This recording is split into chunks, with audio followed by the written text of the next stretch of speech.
Hi friends, నిన్న విజయవాడ దుర్గమ్మవారి గుళ్ళో 4వ రోజు సందర్భంగా కాచాయిని దేవిగా అమ్మవారిని అయితే అలంకరించారండి. ఇది కొన్ని సంవత్సరాలకు ఒకసారి, మేబీ 10 సంవత్సరాలకు ఒకసారి, పోయినసారి అయితే పుష్కరాలకి వేశారండి.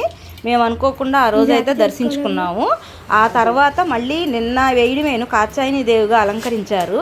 ఆ అవతారాన్ని చూడడానికి చాలామంది విఐపీలు భక్తులు అయితే ఎక్కడి నుంచో చూడడానికి అయితే వచ్చారు. అలా చూడడానికి వచ్చిన అమ్మవారి కోసం జనసందోహం అయితే దుర్గమ్మ గుళ్ళో మొత్తం బిజీగా ఉంది. విఐపీలు తాకిడి ఎక్కువయ్యేసరికి విజయవాడ మొత్తం కూడా ట్రాఫిక్తో పూర్తిగా నిండిపోయింది.